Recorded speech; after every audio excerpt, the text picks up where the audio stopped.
کہ ہم اس پر رد عمل کیسے دیتے ہیں۔ اکثر لوگ اپنی زندگی کو حالات کا نتیجہ سمجھتے ہیں۔ وہ کہتے ہیں اگر میرا بچپن مختلف ہوتا، اگر میرے پاس بہتر مواقع ہوتے، اگر لوگ مجھے سمجھتے۔ لیکن اسٹیفن کووی کہتے ہیں یہ سوچ ہمیں کمزور بناتی ہے، کیونکہ جیسے ہی ہم اپنی طاقت کو حالات کے حوالے کرتے ہیں، ہم اپنی آزادی کو کھو دیتے ہیں۔ انسان ری ایکٹیو اور پرو ایکٹیو۔ انسان وہ ہے ری ایکٹیو جو موسم کے مطابق بدلتا ہے۔ اگر لوگ اس کی تعریف کریں وہ خوش، اگر تنقید کریں وہ غصے میں، اگر حالات اچھے ہوں وہ پرجوش، اگر حالات خراب ہوں وہ مایوس۔ اس کی کیفیت باہر کی دنیا طے کرتی ہے۔ لیکن پرو ایکٹیو انسان مختلف ہوتا ہے۔ وہ جانتا ہے کہ باہر کے حالات ہمیشہ اس کے قابو میں نہیں ہوتے، مگر اس کا رد عمل اس کے اختیار میں ہوتا ہے۔ وہ اپنی زندگی کا ذمہ دار خود بنتا ہے۔ کووی ایک گہرا تصور بیان کرتے ہیں۔ ہر واقعے اور ہمارے رد عمل کے درمیان ایک لمحہ ہوتا ہے، ایک خاموش جگہ۔ اسی جگہ میں ہماری آزادی ہے، اسی جگہ میں ہمارا انتخاب ہے، اسی جگہ میں ہماری طاقت ہے۔ اگر کوئی ہمیں برا کہتا ہے تو ہمارے پاس انتخاب ہے، ہم فوراً غصے سے جواب دیں یا سکون سے سوچیں۔ یہی فرق ہے انسان میں۔ وکٹر فرینکل کی مثال۔ ایک ماہر نفسیات وکٹر فرینکل نازی کیمپوں میں قید رہے۔ وہ سب کچھ کھو چکے تھے، آزادی، گھر، خاندان، لیکن انہوں نے ایک بات لکھی: انسان سے سب کچھ چھینا جا سکتا ہے سوائے ایک چیز کے، اپنے رویے کا انتخاب۔ یہ وہ آزادی ہے جو کوئی نہیں چھین سکتا۔ زبان بھی شخصیت ظاہر کرتی ہے۔ زبان کچھ یوں ہوتی ہے کہ میں کچھ نہیں کر سکتا، یہ میری فطرت ہے، مجھے مجبور کیا گیا۔ زبان مختلف ہوتی ہے۔ میں انتخاب کر سکتا ہوں، میں بہتر راستہ تلاش کروں گا، میں ذمہ داری لیتا ہوں۔ الفاظ چھوٹے ہوتے ہیں لیکن ذہنیت بڑی ہوتی ہے۔ کووی 2 دائروں کی بات کرتے ہیں۔ پہلا، وہ چیزیں جن کی ہمیں فکر ہے: مہنگائی، سیاست، موسم، دوسروں کا رویہ۔ دوسرا، وہ چیزیں جن پر ہم اثر ڈال سکتے ہیں: اپنا رویہ، اپنی عادتیں، اپنی محنت۔ لوگ اپنی توانائی کے دائرے میں ضائع کرتے ہیں، اور حیرت انگیز بات یہ ہے جیسے جیسے ہم انفلوئنس پر کام کرتے ہیں وہ دائرہ پھیلنے لگتا ہے۔ ایک عام زندگی کی مثال، فرض کریں دفتر میں آپ کے باس سخت مزاج ہیں۔ انسان کہے گا میرا باس یہی مسئلہ ہے۔ انسان سوچے گا میں اپنے کام کو بہتر کیسے کر سکتا ہوں، میں گفتگو کا انداز کیسے بدل سکتا ہوں۔ شاید باس نہ بدلے لیکن آپ مضبوط ہو جائیں گے۔ اور اگر ایسا ہوتا ہے کہ جب آپ بدلتے ہیں تو حالات بھی بدلنے لگتے ہیں۔ ذمہ داری کا اصل مطلب رسپانسبلٹی ہے۔ رسپانس ایبیلٹی یعنی رد عمل دینے کی صلاحیت۔ ہماری اصل طاقت یہی ہے کہ ہم اپنے رد عمل کا انتخاب کر سکتے ہیں۔ ہم غصے کو برداشت میں بدل سکتے ہیں، ہم خوف کو عمل میں بدل سکتے ہیں، ہم شکایت کو منصوبہ بندی میں بدل سکتے ہیں۔ جذبات پر قابو یا جذبات کی غلامی ہونا جذبات کو دبانا نہیں ہے، یہ جذبات کو سمجھنا ہے۔ غصہ آ سکتا ہے، مایوسی ہو سکتی ہے، لیکن ہم ان جذبات کے غلام نہیں بنتے۔ ہم خود سے کہتے ہیں میں اس لمحے کا مالک ہوں۔ ایک خاموش مشق آج کے بعد: ہر بار جب کوئی مشکل صورتحال آئے تو ایک لمحہ رکیں، سانس لیں، خود سے پوچھیں میں کیا انتخاب کرنا چاہتا ہوں۔ یہ چھوٹا سا واقعہ آپ کی پوری زندگی بدل سکتا ہے۔ انحصار سے آزادی کی طرف پہلا قدم سے نکال کر ڈیپینڈنس ہمیں ایک ہیبٹس کی طرف لے جاتی ہے۔ انڈیپینڈنس جب تک ہم دوسروں کو الزام دیتے رہیں گے ہم آزاد نہیں ہو سکتے۔ آزادی کا آغاز ذمہ داری سے ہوتا ہے۔ یہ عادت آسان نہیں ہے لیکن یہی بنیاد ہے۔ اگر ہم نے یہ سیکھ لیا کہ حالات کچھ بھی ہوں ہم اپنے رد عمل کے مالک ہیں تو ہم نے زندگی کا سب سے اہم سبق سیکھ لیا۔ دوستوں، اب ہم ہیبٹ نمبر 2 کے بارے میں بات کریں گے۔ عادت کو انجام کو سامنے رکھ کر آغاز کرنا۔ اکثر لوگ زندگی کو ایسے جیتے ہیں جیسے وہ کسی دوڑ میں شامل ہوں، لیکن انہیں معلوم نہ ہو کہ اختتام کہاں ہے۔ وہ مصروف رہتے ہیں، محنت کرتے ہیں، ترقی کرتے ہیں، لیکن ایک دن رک کر سوچتے ہیں کیا میں صحیح سمت میں جا رہا تھا، ہمیں ایک سادہ مگر گہرا سوال پوچھنے پر مجبور کرتی ہے۔ اگر آج میری زندگی کا آخری دن ہو تو کیا میں اسی راستے پر چلنا چاہوں گا؟ ذہنی تخلیق پہلے، عملی تخلیق بعد میں۔ کووی کہتے ہیں کہ ہر چیز 2 بار تخلیق ہوتی ہے، پہلی بار ذہن میں، دوسری بار حقیقت میں۔ گھر بنانے سے پہلے نقشہ بنتا ہے، تقریر دینے سے پہلے خاکہ بنتا ہے، سفر کرنے سے پہلے منزل طے ہوتی ہے، لیکن ہم اکثر اپنی زندگی بغیر کسی واضح نقشے کے گزار دیتے ہیں۔ ایک تصوراتی مشق، آنکھیں بند کریں اور تصور کریں کہ آپ کے جنازے پر لوگ موجود ہیں، آپ کے دوست، آپ کے اہل خانہ، آپ کے ساتھی۔ وہ آپ کے بارے میں کیا کہہ رہے ہیں؟ کیا وہ کہیں گے کہ آپ ایک دیانتدار انسان تھے؟ کیا وہ کہیں گے کہ آپ نے دوسروں کی زندگی آسان بنائی؟ یا وہ صرف یہ کہیں گے کہ آپ بہت مصروف تھے؟ یہ مشق سننے میں عجیب لگ سکتی ہے، لیکن یہی ہمیں اصل ترجیحات دکھاتی ہے۔ اصولوں پر مبنی زندگی سکھاتی ہے اصول بدلتے نہیں۔ ایمانداری ہر دور میں اہم ہے، احترام ہر معاشرے میں ضروری ہے، دیانت ہر تعلق میں بنیاد ہے۔ اگر ہماری زندگی عارضی جذبات یا وقتی فائدے پر بنی ہو تو وہ غیر مستحکم رہتی ہے، لیکن اگر ہماری بنیاد اصول ہوں تو ہم مضبوط رہتے ہیں۔ ذاتی مشن اسٹیٹمنٹ۔ کووی مشورہ دیتے ہیں کہ ہر انسان کو اپنی زندگی کا پرسنل مشن اسٹیٹمنٹ بنانا چاہیے، ایک تحریری بیان جو واضح کرے کہ میں کون ہوں، میں کیا بننا چاہتا ہوں، میری ترجیحات کیا ہیں، میری زندگی کا مقصد کیا ہے۔ یہ کوئی لمبی تقریر نہیں ہونی چاہیے، بلکہ ایک سادہ واضح سمت۔ جب سمت واضح ہو تو فیصلے آسان ہو جاتے ہیں۔ مرکز کس چیز کو بنایا ہے؟ ہر انسان کسی نہ کسی چیز کو اپنی زندگی کا مرکز بناتا ہے۔ کچھ لوگ دولت کو، کچھ مقام کو، کچھ خاندان کو، کچھ اپنی انا کو۔ لیکن اگر مرکز کمزور ہو تو زندگی بھی غیر متوازن ہو جاتی ہے۔ کووی کہتے ہیں کہ سب سے مستحکم مرکز اصولوں کا مرکز ہے۔ جب ہم اصولوں کو مرکز بناتے ہیں تو باقی سب چیزیں متوازن ہو جاتی ہیں۔ ایک عملی مثال، فرض کریں آپ ایک اچھی نوکری میں ہیں، تنخواہ بہتر ہے، عہدہ مضبوط ہے، لیکن اندر بے چینی ہے۔ کووی کہتے ہیں رک کر سوچیں کیا یہ وہی زندگی ہے جو آپ نے خود کے لیے تصور کی تھی؟ اگر نہیں تو ابھی بھی وقت ہے سمت بدلنے کا۔ قیادت کا اصل مطلب صرف دوسروں کو چلانے کا نام نہیں۔ سب سے پہلے قیادت اپنی زندگی کی قیادت ہے۔ یہ ہے مینجمنٹ کہ کام صحیح طریقے سے کیا جائے، یہ ہے لیڈرشپ کہ صحیح کام کیا جائے۔ لیڈرشپ سکھاتی ہے وقتی لذت یا دائمی قدر۔ ہم اکثر فوری فائدے کے پیچھے بھاگتے ہیں، لیکن ہیبٹ 2 ہمیں یاد دلاتی ہے کہ اصل کامیابی طویل مدتی کردار میں ہے۔ اگر آج کا فیصلہ آپ کے کل کو مضبوط بناتا ہے تو وہ صحیح فیصلہ ہے۔ ہیبٹ 2 ہمیں سکھاتی ہے کہ زندگی اتفاق نہیں انتخاب ہے، اور جب انجام واضح ہو تو راستہ بھی واضح ہو جاتا ہے۔ اگلے باب میں ہم بات کریں گے ہیبٹ 3، پٹ فرسٹ تھنگز فرسٹ، یعنی اہم کو ترجیح دینا، اور یہی وہ مقام ہے جہاں خواب عمل میں بدلتے ہیں۔ نرم انتخاب۔ دوستوں ہم اب بات کریں گے ہیبٹ نمبر 3 کے بارے میں۔ عادت نمبر 3، اہم کو ترجیح دینا۔ اگر ہیبٹ 1 نے ہمیں ذمہ داری سکھائی اور ہیبٹ 2 نے ہمیں سمت دی، تو ہیبٹ 3 ہمیں نظم سکھاتی ہے۔ یہ عادت ہمیں یہ نہیں سکھاتی کہ وقت کو کیسے منظم کرنا ہے، یہ سکھاتی ہے کہ زندگی کو کیسے منظم کرنا ہے۔ مصروف ہونا کامیابی نہیں۔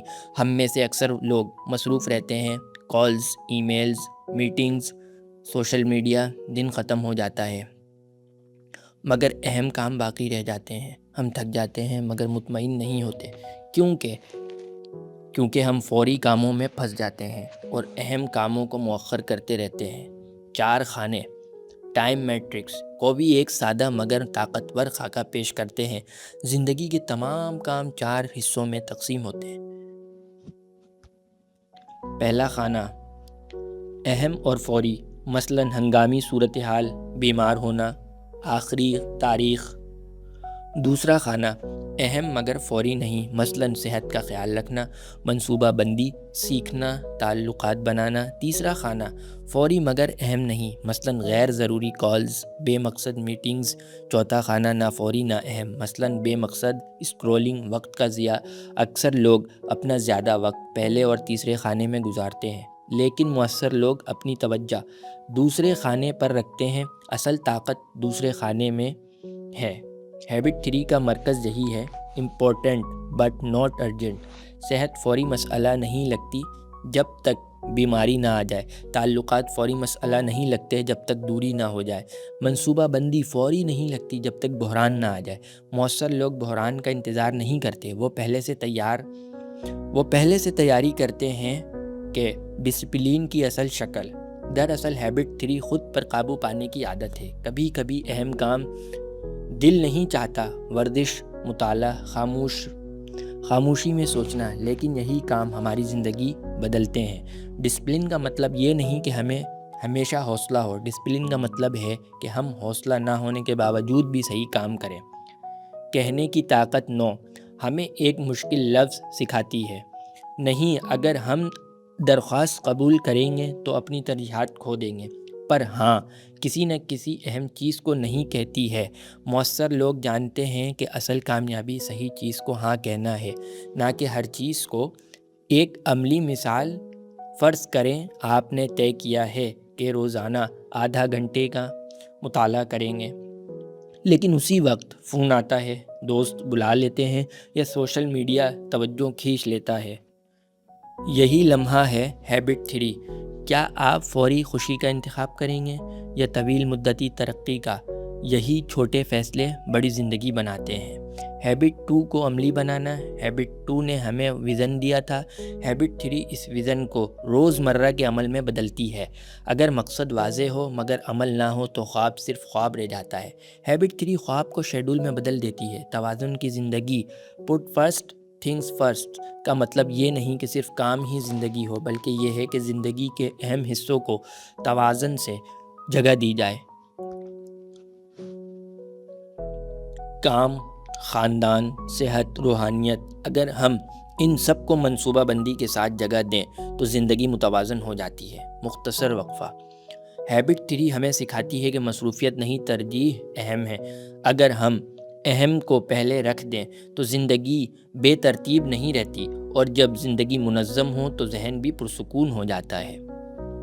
اگلے حصے میں ہم داخل ہوں گے ایک نئے مرحلے میں، ہیبٹ 4 تھنک ون ون، جہاں کامیابی صرف اپنی نہیں بلکہ سب کی ہوتی ہے۔ چلیں آگے بڑھتے ہیں۔ عادت نمبر 4 جیت دونوں کی سوچنا۔ زندگی میں صرف ذاتی کامیابی کا نام نہیں، ہم اکیلے نہیں جیتتے، ہم تعلقات میں جیتتے ہیں، اور 3 نے ہمیں اندر سے مضبوط کیا ہے۔ اب 4 ہمیں سکھاتی ہے کہ دوسروں کے ساتھ کیسے جیتنا ہے۔ دنیا میں 2 طرح کی سوچ پائی جاتی ہے۔ پہلے کمی کی سوچ، اس میں انسان سمجھتا ہے کہ اگر دوسرا جیت گیا تو میں ہار گیا، اگر اسے ترقی ملی تو میرے حصے کا کام کم ہو گیا۔ یہ سوچ مقابلہ پیدا کرتی ہے، حسد پیدا کرتی ہے، دوری پیدا کرتی ہے۔ دوسری فراوانی کی سوچ، اس میں انسان سمجھتا ہے کہ مواقع محدود نہیں، ہم دونوں کامیاب ہو سکتے ہیں، ہم دونوں آگے بڑھ سکتے ہیں۔ یہ سوچ اعتماد پیدا کرتی ہے، تعاون پیدا کرتی ہے، دیر پا تعلقات بناتی ہے۔ 6 ممکنہ نتائج، ہر تعلق یا معاہدے میں 6 ممکنہ نتائج ہوتے ہیں: ون لاس، لاس ون، لاس لاس، one one one, know deal. اکثر لوگ کی دنیا میں رہتے ہیں لاس ون، لیکن ہیبٹ 4 ہمیں سکھاتی ہے ون ون۔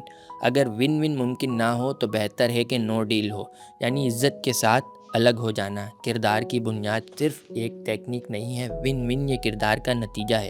اگر ہمارے اندر ایمانداری، خود اعتمادی اور انصاف ہو تو ہم دوسروں کی کامیابی سے نہیں ڈرتے، لیکن اگر ہم اندر سے غیر محفوظ ہوں تو ہمیں ہر کامیابی خطرہ لگتی ہے۔ ایک عملی مثال فرض کریں دفتر میں 2 افراد ایک ہی ترقی کے امیدوار ہیں۔ میں جیتوں گا، وہ ہارے گا۔ ہم دونوں بہتر بن سکتے ہیں۔ اگر آج اسے ملا تو میں خود کو مزید تیار کروں گا۔ یہ سوچ مقابلہ ختم نہیں کرتی، لیکن اسے صحت مند بناتی ہے۔ تعلقات میں ون ون، ازدواجی زندگی میں بھی یہی اصول ہے۔ اگر ہم بحث جیتنے کے لیے ہو تو رشتہ ہار جاتا ہے، لیکن اگر مقصد سمجھنا اور حل نکالنا ہو تو دونوں جیتتے ہیں، ون ون۔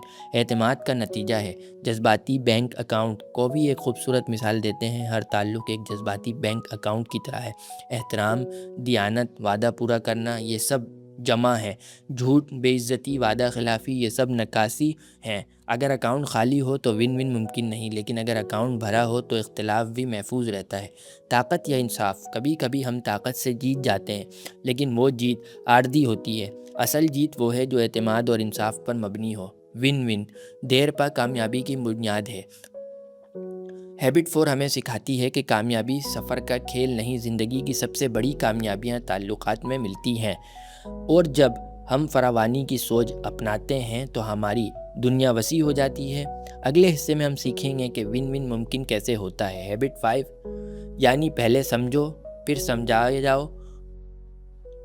دوستو چلے اب آگے بڑھتے ہیں۔ عادت نمبر 5، پہلے سمجھو پھر سمجھائے جاؤ۔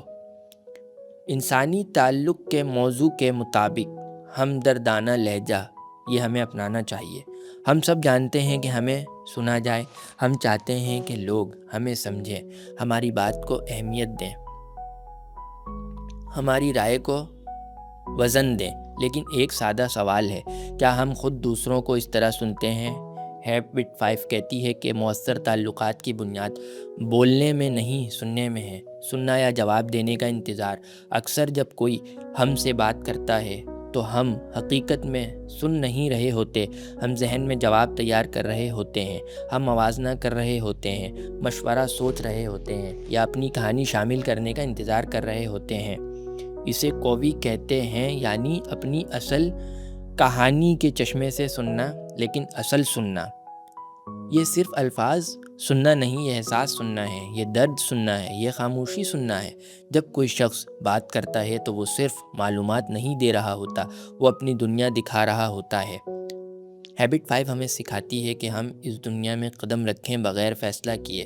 ایک عام مثال، فرض کریں ایک دوست کہتا ہے میں بہت تھک گیا ہوں، مجھے لگتا ہے کوئی میری قدر نہیں کرتا۔ سب کے ساتھ ایسا ہوتا ہے، تم زیادہ سوچ رہے ہو، لگتا ہے تم واقعی بہت دباؤ میں ہو۔ کیا ہوا؟ فرق چھوٹا لگتا ہے لیکن اثر گہرا ہوتا ہے۔ تشخیص سے پہلے نسخہ نہیں، کووی ایک اصول بیان کرتے ہیں، اگر ڈاکٹر بغیر معائنہ کیے دوا دے دے تو خطرناک ہو سکتا ہے۔ اسی طرح اگر ہم بغیر سمجھے مشورہ دیں تو رشتہ کمزور ہو جاتا ہے۔ سمجھنا علاج کا پہلا قدم ہے۔ سننے کی 4 سطحیں، نظر انداز کرنا، دکھاوے کا سننا، منتخب سننا، گہرا ہمدردانہ سننا۔ اگر ہم تیسرے درجے پر ہوتے ہیں، لیکن ہیبٹ 5 ہمیں چوتھے درجے تک لے جانا چاہتی ہے، جہاں ہم صرف الفاظ نہیں دل کی کیفیت سنیں، سمجھائے جانے کا مرحلہ۔ ہیبٹ 5 کا دوسرا حصہ ہے، جب ہم پہلے کسی کو سچائی سے سمجھتے ہیں تو وہ بھی ہمیں سننے کے لیے تیار ہو جاتا ہے۔ اعتماد پیدا ہوتا ہے، دفاعی رویہ کم ہو جاتا ہے، مکالمہ کھل جاتا ہے۔ سمجھنا سمجھائے جانے کا دروازہ کھولتا ہے۔ تعلقات میں انقلاب۔ سوچیں اگر والدین پہلے بچوں کو سمجھیں، میاں بیوی پہلے ایک دوسرے کو سنیں، مینیجر پہلے ملازم کی بات سنیں، کتنے تنازعات ختم ہو جائیں گے۔ ہیبٹ 5 صرف ایک کمیونیکیشن ٹول نہیں، یہ تعلقات کی شفا ہے، جذباتی بینک اکاؤنٹ کا سب سے بڑا ڈپازٹ۔ اگر ہیبٹ 4 میں ہم نے جذباتی بینک اکاؤنٹ کی بات کی تھی تو ہیبٹ 5 اس میں سب سے بڑی جمع ہے۔ کسی کو واقعی سننا، اسے یہ احساس دینا ہے کہ وہ اہم ہے اور ہر انسان میں یہی چاہتا ہے۔ جب ہم سننا سیکھ لیتے ہیں تو تعلقات گہرے ہو جاتے ہیں، اور جب تعلقات گہرے ہوں تو تعاون ممکن ہو جاتا ہے۔ اگلے باب میں ہم بات کریں گے ہیبٹ 6 یعنی مل کر وہ حاصل کرنا جو اکیلے ممکن نہ ہو۔ چلے آگے بڑھتے ہیں دوستو۔ عادت نمبر 6، مل کر زیادہ طاقت پیدا کرنا۔ باوقار تعاون کے موضوع کے مطابق جب 2 لوگ ملتے ہیں تو صرف 2 ذہن نہیں ملتے، 2 تجربے ملتے ہیں، 2 نقطۂ نظر ملتے ہیں، 2 دنیائیں ملتی ہیں۔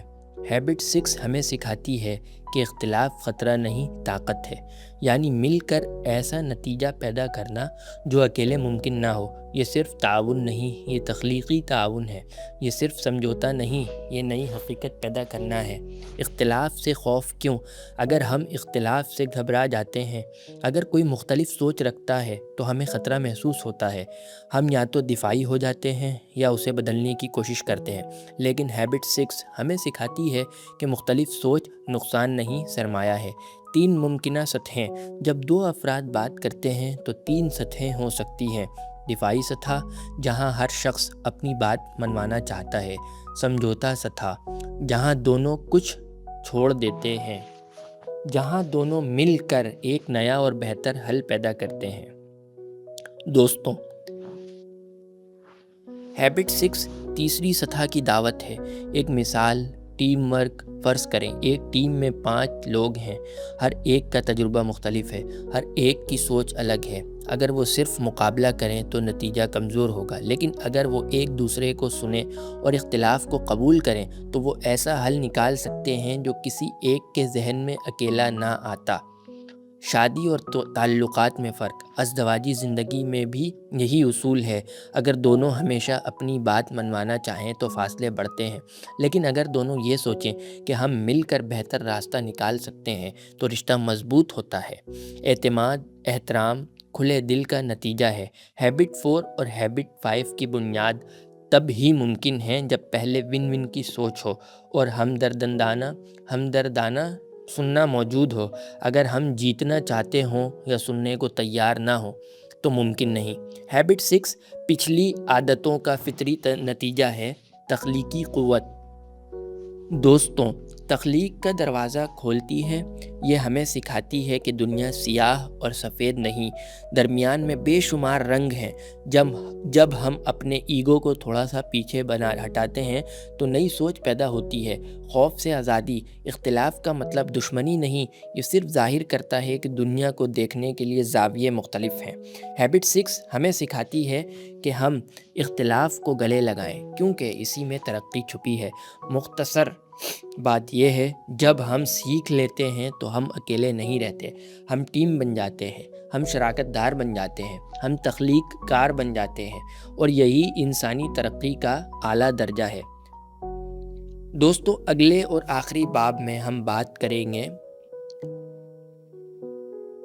یعنی اپنے آپ کو مسلسل بہتر بناتے رہنا، کیونکہ اگر ہم خود کو تازہ نہ رکھیں تو باقی سب عادتیں کمزور ہو جاتی ہیں۔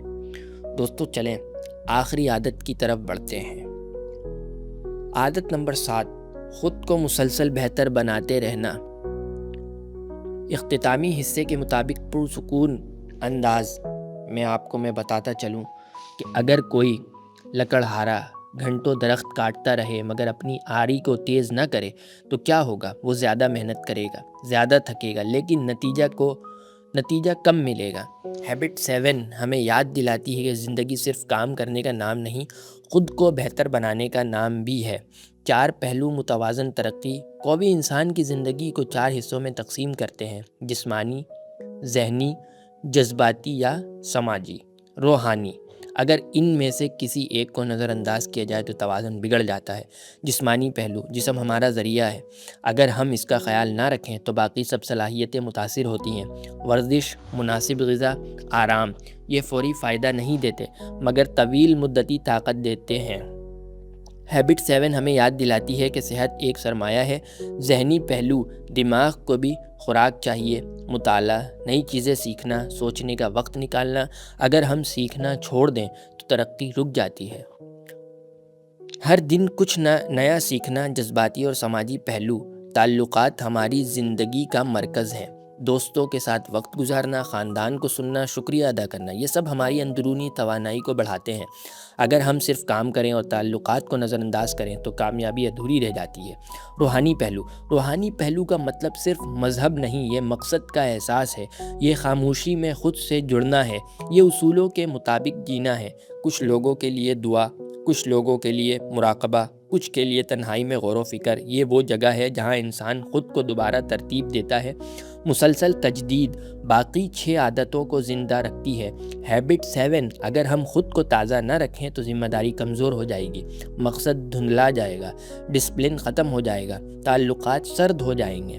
لیکن ایک دن کا عمل نہیں، زندگی بھر کا عمل ہے۔ چھوٹے قدم، بڑا اثر۔ ہر دن صرف چند منٹ بھی اگر ہم جسم، دماغ، دل اور روح کو دیں تو فرق پڑتا ہے۔ یہ شور نہیں مچاتا، یہ فوری نظر نہیں آتا، لیکن آہستہ آہستہ یہ شخصیت بدل دیتا ہے۔ اور اب جب ہم نے ساتوں عادتوں کو دیکھتے ہیں تو ہمیں ایک مکمل تصویر نظر آتی ہے۔ ہیبٹ 1 2 3 ہمیں خود مختار بناتی ہے۔ ہیبٹ 4 5 6 ہمیں باہمی تعاون سکھاتی ہے۔ ہیبٹ 7 ہمیں مسلسل بہتر رکھتی ہے۔ یہ صرف عادتیں نہیں، یہ ایک طرز زندگی ہے۔ اختتامی پیغام: کامیابی حادثہ نہیں ہوتی، یہ روزمرہ کے چھوٹے انتخابوں کا نتیجہ ہے۔ جب ہم ذمہ داری لیتے ہیں، مقصد واضح کرتے ہیں، اہم کو ترجیح دیتے ہیں، دوسروں کے ساتھ جیتنا سیکھتے ہیں، سمجھنے کی کوشش کرتے ہیں، مل کر تخلیق کرتے ہیں اور خود کو بہتر بناتے رہتے ہیں تو زندگی بدل جاتی ہے، خاموشی سے، آہستہ آہستہ مگر مستقل طور پر۔ شاید اصل کامیابی یہ نہیں کہ دنیا ہمیں کیسے دیکھتی ہے، بلکہ یہ ہے کہ ہم خود کو کیسے دیکھتے ہیں۔